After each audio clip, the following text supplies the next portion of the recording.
Olá, jovem mancebo, vamos à resolução da lista de trabalho e energia. Não vamos perder tempo. Número 1. Uma bala de revólver de massa 20 gramas tem uma velocidade de 100 metros por segundo. Essa bala atinge o tronco de uma árvore e penetra nele até parar. Qual a energia cinética da bala ao sair do cano do revólver? E qual o trabalho que a bala realiza ao penetrar no tronco da árvore? São duas perguntas. Então, vamos tirar os dados do problema. A massa da bala é 20 gramas, ou seja, 0,02 quilogramas. A velocidade dessa quando sai do revólver é de 100 metros por segundo. Se eu calculo a energia cinética dela, então vai ficar no lugar da massa 0,02, a velocidade 100, elevado ao quadrado, dividido por 2, e isso vai me dar 100 joules de energia. Essa é a energia cinética quando a bala sai do revólver. Então, ela tem 100 joules de energia, ok? Ela vai atingir o tronco, e quando ela fizer isso, ela não vai ter mais energia nenhuma, porque ela vai parar, conforme diz ali, esta bala atinge o tronco de uma árvore e penetra nele até parar. Então, antes eu tenho, no início, 100 joules de energia, e no fim eu tenho 0 joule de energia. Problema que pergunta qual é o trabalho de qualquer coisa, nesse caso o trabalho da bala realizada para penetrar no tronco da árvore. Só tem um jeito de resolver. Quando ele te der velocidades e perguntar trabalho, você tem que usar a relação trabalho igual a variação da energia cinética. Ou seja, você tem duas energias cinéticas, porque você vai ter duas velocidades, calcula as energias cinéticas desses momentos, e aí você subtrai um do outro e tem o valor do trabalho.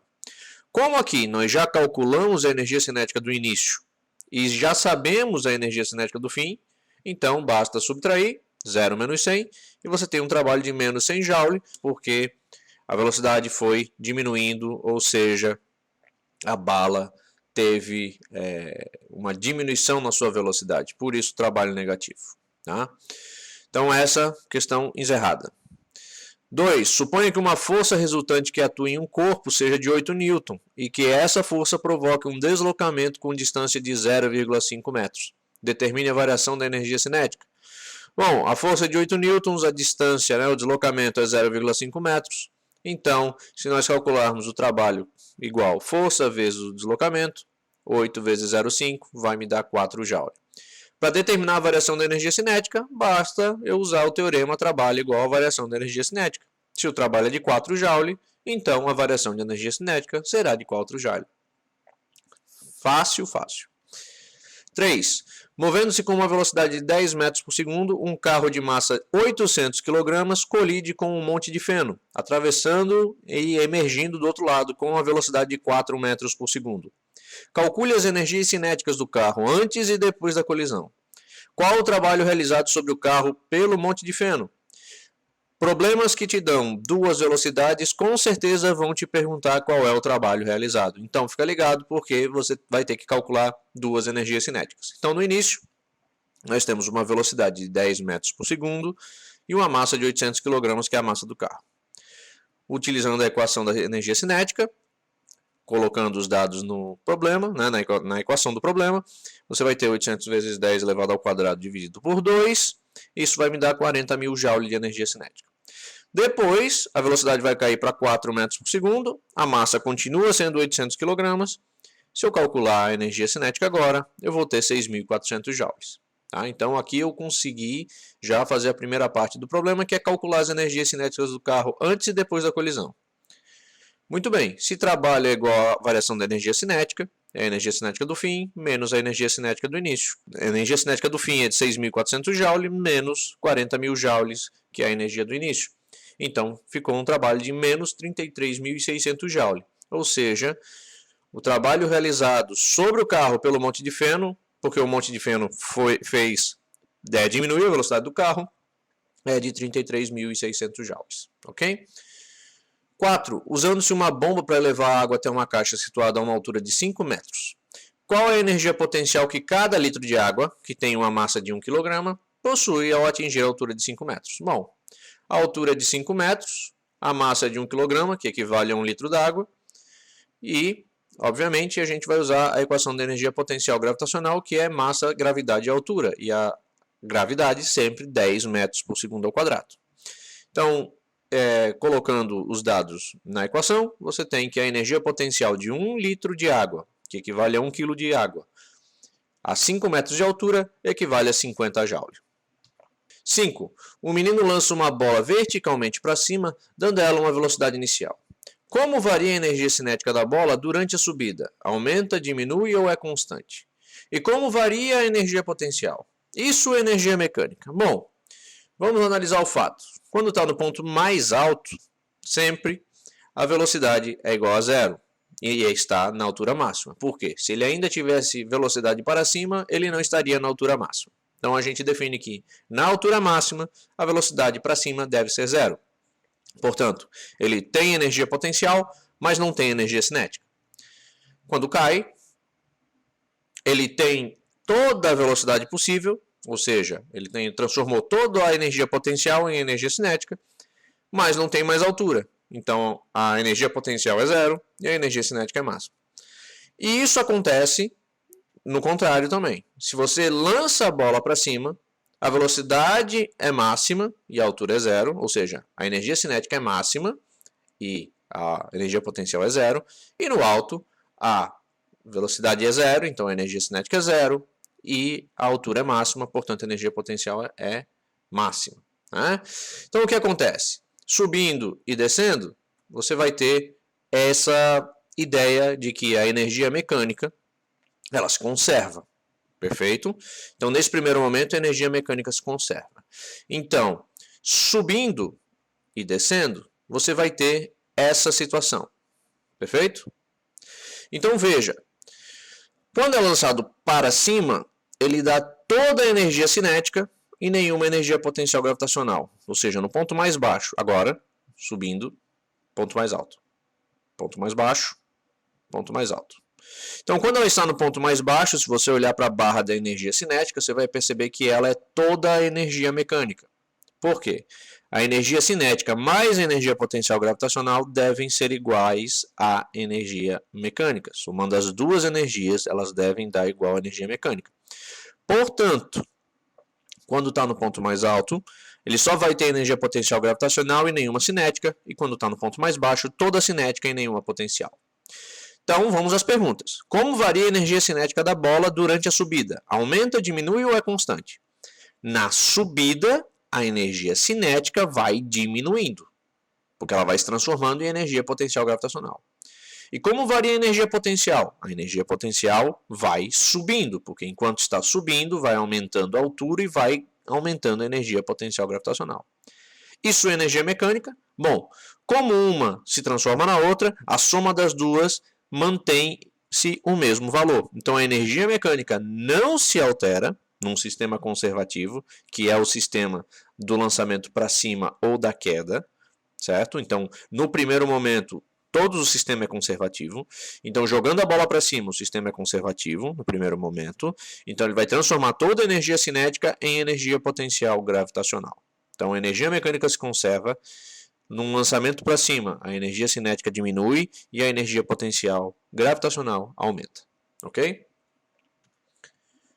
Sistema conservativo. Não se esqueça disso. 6. Supondo que a massa da bola no exercício anterior fosse de 10 gramas e que ela tenha sido arremessada para cima com uma velocidade de 4 metros por segundo. Considerando o desprezível atrito no instante em que a bola passar por um ponto situado a uma altura de 60 centímetros, acima do ponto de lançamento, determine o valor de sua energia mecânica. Ora, a massa é 10 gramas, ou seja, 0,01 kg, e a velocidade de 4 metros por segundo. No ponto a uma altura de 60 centímetros, ele quer, ou seja, 0,6 metros, ele quer que você determine o valor da energia mecânica. Pois bem, como ele está desprezando o atrito, eu vou identificar isso como sendo um sistema conservativo. Então, a bola é lançada para cima, e nesse ponto aqui, a 0,6 metros do chão, ele quer que você determine a energia mecânica. Pois bem, se o sistema é conservativo, toda a energia cinética que lhe foi dada para a bola no início do lançamento vai se transformar em energia cinética. E no meio do caminho, a soma da cinética e da potencial vai ser igual à energia mecânica. Portanto, toda a energia que o corpo ganha, ou seja, a energia mecânica do corpo, vai se conservar, então uma hora ela vai ser toda cinética. E se ela vai ser toda cinética, basta calcular a energia cinética do lançamento, que é 0,08 Joule. De novo, a energia mecânica se conserva, ele está desprezando o atrito, então não há dissipação. Isso significa dizer que em determinado momento, na hora do lançamento, a energia cinética vai ser totalmente igual à energia mecânica. Quando ele subir a 0,6 metros do chão, ele vai diminuir um pouco a sua energia cinética e vai aumentar um pouco a energia potencial gravitacional. Porém, a soma desses dois continua sendo o mesmo valor. Qual valor? O valor da energia mecânica. E como a energia mecânica depende do valor da energia cinética no início do lançamento, calculando a energia cinética no início do lançamento, você tem o valor da energia mecânica. Portanto, em qualquer momento, o valor da energia mecânica será igual a 0,08 Joule. Ok? 7. Rita está esquiando numa montanha dos Andes. A energia cinética dela, em função do tempo, durante a parte do trajeto, está representada nesse gráfico. Os pontos Q e R, indicados nesse gráfico, correspondem a 2 instantes diferentes do movimento de Rita. Com base nessas informações, é correto afirmar que Rita atinge. Ele está perguntando velocidade e altura. Então, veja só, lendo esse gráfico, você vai ver que a energia cinética ela aumenta para cima e o tempo aumenta para a direita. No ponto Q, nós temos um mínimo de energia cinética. É o menor ponto da energia cinética. Então, esse é o menor valor de energia cinética. E este é o maior valor da energia cinética. O ponto R é o maior valor da energia cinética. Portanto, se eu sei que o ponto R é o ponto de maior valor, eu sei que a sua velocidade aí é a maior. Se a gente lembrar que a velocidade sempre é maior no ponto mais baixo, então a velocidade máxima é em R. Então, a alternativa A e a alternativa C morreram, porque eles estão dizendo que a velocidade máxima é em Q. Não pode, porque se a energia cinética depende da velocidade e no ponto R a energia cinética é maior, então a velocidade máxima deve ser no ponto R. Portanto, nós temos alternativas B e D para analisar. Na B, ele diz que a velocidade máxima é em R e que a altura máxima é em Q. Na D, a velocidade máxima é em R e a altura mínima é em Q. Bom, como eu havia dito antes, no ponto R deveria ser o ponto de máxima velocidade e isso está obviamente ligado ao ponto mais baixo da trajetória. Porque veja, se você está descendo uma montanha, esquiando em montanhas, e você está descendo elas para esquiar, no ponto R, que é o ponto mais rápido, é porque está na base da montanha. Significa dizer, e faz sentido, que o ponto Q seja o ponto de altura máxima. E isso corrobora com o fato de que ela subindo, ela vai se cansando e diminuindo a sua velocidade. Portanto, a sua energia cinética vai caindo no primeiro momento, até ela atingir a altura máxima, no ponto Q, e depois vai descendo a montanha, aumentando a sua energia cinética até o ponto R. Portanto, a alternativa à letra B é a correta. 8. Um caminhão carregado e um pequeno automóvel movendo-se com a mesma energia cinética, essa é muito importante essa afirmação. Entre as afirmativas a seguir, assinale aquelas que estão corretas. Há mais de uma afirmação correta, então preste atenção. Letra A. A velocidade do automóvel é maior que a do caminhão. Visto que a massa do automóvel é menor que a do caminhão, para ambos terem a mesma energia cinética, a velocidade do automóvel deve sim ser maior que a do caminhão. Então, a alternativa A está correta. B. O trabalho que deve ser realizado para fazer o automóvel parar é menor que o trabalho que deve ser realizado para fazer o caminhão parar. Bom, se você lembra que o trabalho é igual à variação da energia cinética e ambos têm a mesma energia cinética, para que ambos parem, ambos vão precisar ter o mesmo trabalho e não trabalhos diferentes. Portanto, tanto o automóvel quanto o caminhão vão precisar do mesmo trabalho para parar. Por quê? Embora as massas sejam diferentes, as velocidades também são proporcionalmente. Então, o que acontece? Se ambos têm a mesma energia cinética, ambos vão precisar do mesmo trabalho para parar. C. Então, a alternativa B está errada, viu? C. Se ambos são freados até parar, por meio de forças de mesmo valor, a distância percorrida pelo automóvel será maior que a distância percorrida pelo caminhão. Veja, se eu afirmei anteriormente que o trabalho é o mesmo, e aqui ele está dizendo que a força de mesmo valor, então, obviamente, né, se trabalho é força vezes deslocamento, para o mesmo trabalho, para a mesma força, tem que ser a mesma distância. Não podem ser distâncias diferentes. Portanto, letra C está errado. Letra D.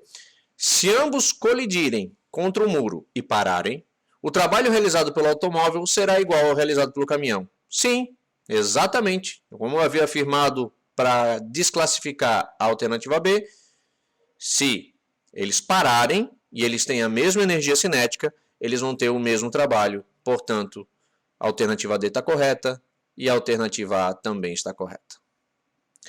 9. Lançada verticalmente para baixo, com velocidade inicial de 4 metros por segundo, uma bola de 0,2 kg de massa bate no solo e na volta atinge uma altura máxima que é idêntica à altura do lançamento. Qual é a energia perdida pela bola durante o movimento? Bom, você lança a bola para baixo, ela bate no chão e volta para a mesma altura. Um sistema dissipativo, isso jamais aconteceria. Como ele está perguntando qual é a energia perdida, ele está se referindo ao sistema dissipativo. Portanto, por que a bola volta para o mesmo local? Bom, quando você joga uma bola muita força para o chão, ela deve fazer o quê?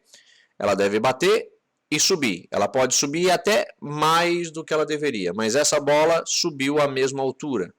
Significa dizer que aquela energia que você deu para ela foi perdida. Ou seja, essa história de bater e voltar é para um sistema conservativo. Então, aquela energia que você deu, aquela energia cinética que você deu para a bola no início do movimento, ela se perdeu. E quanto foi essa energia? Bom, se a massa da bola é 0,2 e a velocidade 4 metros por segundo, a energia cinética que você deu para a bola foi de 1,6 joule. Como ela bateu no chão e voltou na mesma altura, ela transformou toda a energia cinética que ela tinha em energia potencial gravitacional. Isso significa que aquilo que você entregou antes foi perdido. Então, 1,6 joule foi a energia perdida durante o movimento. 10. Uma janela situada a uma altura de 6 metros acima do solo, uma pessoa atira uma pedra verticalmente para baixo com velocidade inicial de 4 metros por segundo.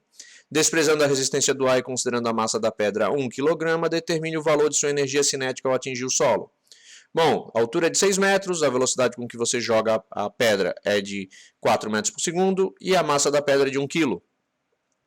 Bom, então a gente tem aqui um sisteminha simples de resolver, que é da energia mecânica antes do lançamento, no lançamento é igual à energia mecânica depois do lançamento. Então vamos lá, energia mecânica é sempre cinética e potencial. Então, tem energia cinética antes? Tem, porque você está lançando a pedra com uma velocidade. Ela tem uma energia potencial? Tem, porque ela está a 6 metros acima do solo. Beleza. Depois, a pedra bate no chão. Então ela tem energia cinética? Tem, porque quando atinge o chão ela tem velocidade. Só que não vai ter altura. Então eu vou ficar com essas energias. Bom, essas energias são cinética mais potencial do antes igual a cinética depois. Então vamos lá. Massa é sempre 1 kg, a velocidade antes é de 4 metros por segundo, dividido por 2, né? Mais 1 vezes 10, que é a gravidade, vezes a altura que ele tem antes de 6 metros, igual a 1 vezes a velocidade com que ele bate no chão ao quadrado, dividido por 2. Fazendo essa conta, eu vou chegar ao valor de 86 igual a velocidade que bate no chão ao quadrado, dividido por 2. Isso vai dar a velocidade que bate no chão ao quadrado igual a 136. E a raiz quadrada disso vai dar 11,6 metros por segundo.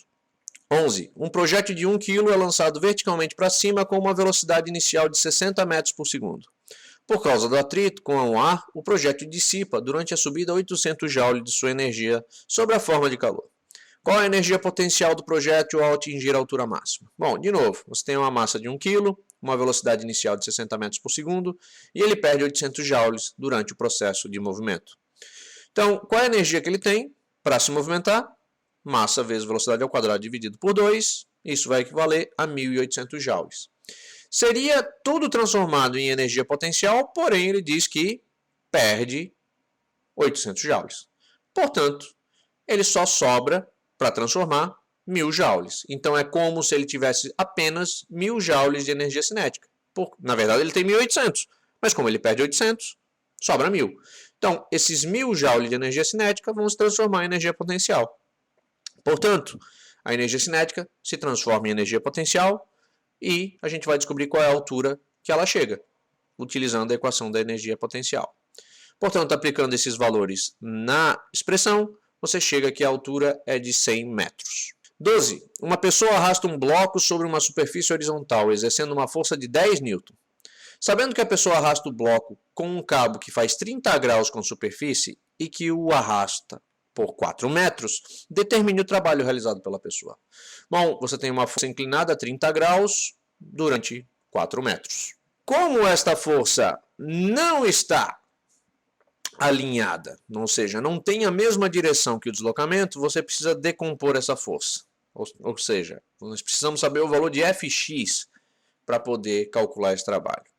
Existem várias maneiras de realizar esse problema. Eu vou utilizar a expressão T igual a força original vezes o deslocamento vezes o cosseno do ângulo que ela faz com o deslocamento.